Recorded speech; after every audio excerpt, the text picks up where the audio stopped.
რა. სულ მოკები არ გვედა. შენ ვერ დაიჭიროს.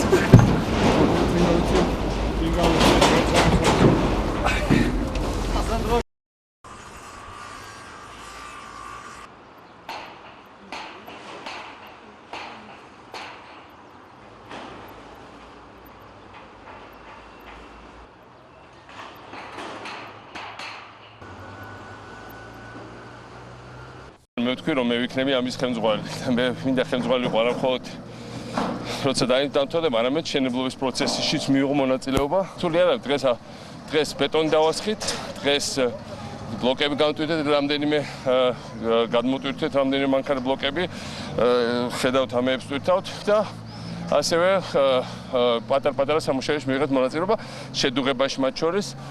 არა მხოლოდ თული არა, საინტერესოა ძალიან, იმიტომ რომ შენებლობა მარტო ის არის, რომ სადაც იდეა გაგიჩნდა, მოდი, ჩემი იდეა იყო მართლა ვთქო, რომ აი მოდი აქ ავაშენოთ. მაგრამ ერთია როცა იდეა და ჯადოსნურ ჯოხს აიქნენ აშენებ და მეორე როცა შენ თვითონ აქ დაღური თელი დღეს ოფს, ეს ძალიან მნიშვნელოვანია.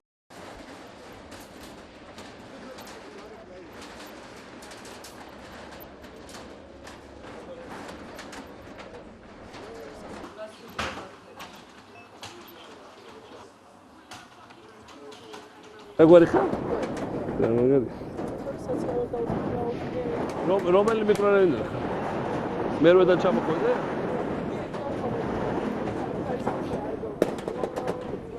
და რამდენი ხანი რაც აქვს? შენი ოჯახი წევრი მუშაობენ? სადა?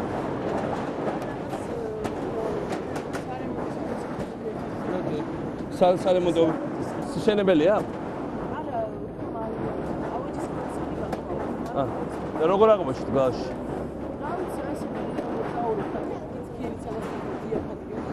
მანამდე საცხოვრობ? მანამდე სადაც ცხოვრობ, საფრანგეთში ჩამოვედი.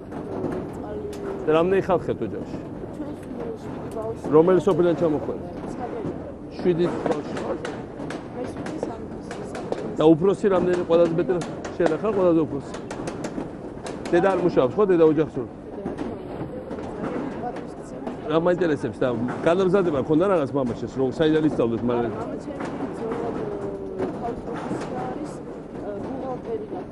ბუღალტერი იყო სოფელში. ხო. არა, არ მუშაობდა ის ხო.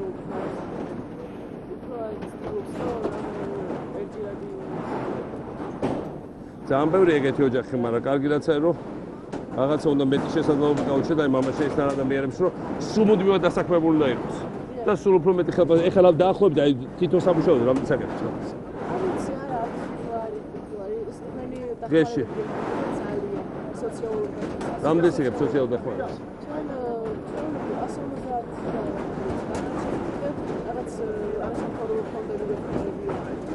ეხლა დაზღვეულები ხართ, ხო?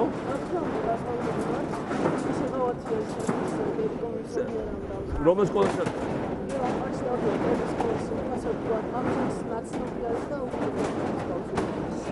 ხო.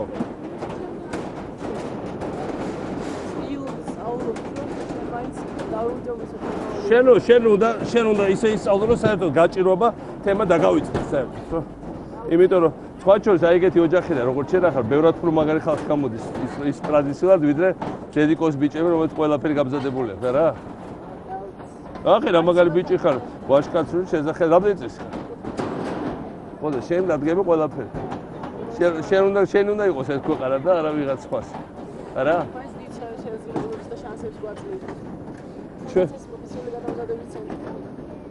ეს პროფესიონალური გადამზადების ცენტრი არის ის, რომ სიტყვაზე 16 რომ გახდები და შეგიძლია აქ პარალელურად გაიარო კურსები და ხელში პროფესია მე შეიძლება უმაღლესში წახვიდე, მაგრამ ყველა შემთხვევაში ხელში უკვე რაღაც პროფესია გეჭირა. უმაღლესში რო სწავლობდე, შეგიძლია თქვა ისეთ რაღაცა იცოდე, რაც არც ერთ მაშინა თანატორმა არ იცის და თქვა თუ ეში ყოდეს, სიტყვაზე 1500 ლარი შემოსავალი. თქვა 18 წლის ასაკში რა. რაც და სხვა არ იყო ვიღაცას და ვერც იქნები ხა შენ პირობებში, ხა როცა დედა და მამას ასე უჭირს, შენი სარჩენი იქნებიან, იქით კიდეც ხუმარი, ხო ესე? ესე იგი შემოსავალი თქვენ გაქვთ სადღაც გადასოციალურებისა მამის ეთე 15-20-30 ლარი სადღაც ერთჯერადად ესე სადაც თვეში გამოდის ალბათ 300-400 ლარი 500 მაქსიმუმ. რაც ქირაში და კომუნალურ გადასახადებში. ქირაში რამდენი სიხდება? 250. მერვე მიკროში რომელ კორპუსებში ხართ, ხო? წყალი არის მერვე მიკროში, ხა? ხო.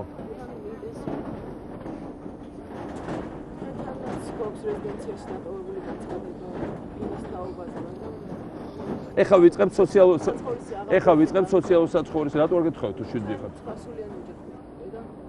ხო და მით უმეტეს გეხება სოციალურ. ეხა ახალი სოციალურ საცხოვრისების შენობებას დავიწყებ. რაც უფრო დიდია, მით უფრო ეხება და 7 ბავშვი ხართ და დედმამა, ხო? დედა ვინა პროფესიით თუ დიასახლისია?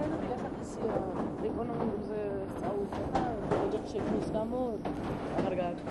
აი ეგ არის თუ რა შენისთანა ბიჭი რომელიც ასეთ გაჭირობაში იზრდება, მაგრამ ესმის რომ ძალიან მნიშვნელოვანია რომ მომავალი მაინც შენია რა. იმიტომ რომ მართლა რახან ნახე რა არის ესა შენ თვითონც ხო ხტები რომ იქ დაბრუნება აღარავის აღარ უნდა გინდო. ჩვენ არ გვინდა რომ იქ იყო, მაგრამ შენ ყველაზე მეტად არ გინდა, ხო? ამიტომ სწავლა პირველ რიგში.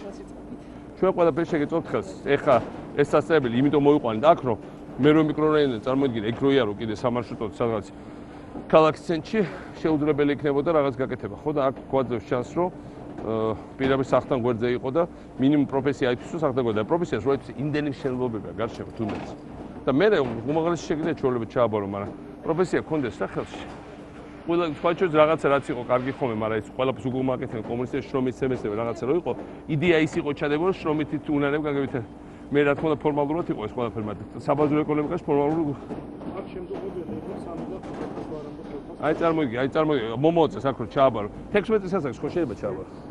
14 და შეუძლია. ესე იგი ეგ უკვე შეგიძლია ჩაბარება. აქ რო ჩააბარო და სიტყვა შემდგომის პროფესია აიყო, შეგიძლია გქონდეს 3000 ლარი და 3000 ლარად შენ სახელმწიფოს დახმარებაც აღარ დაგჭირდება. საბოჯანში ჩვენი მიზანია რომ შენი საოჯახები სახელმწიფო დახმარება აღარ ჭირდებოდეს, ამოვიდნენ ამ გაჭიროებიდან რა. იმიტომ რომ კიდევ სოციალურ დახმარება მე ხო ვიცი, ხალხებიც არის არაფერი არ არის. ასე ის მოიც გეხმართ. რაღაცა ნუ მაგის გარეშე ძალიან ძნელი იქნებოდა, მაგრამ მაგის შიმშილი იქნებოდა. ეს. აბა ნახოთ.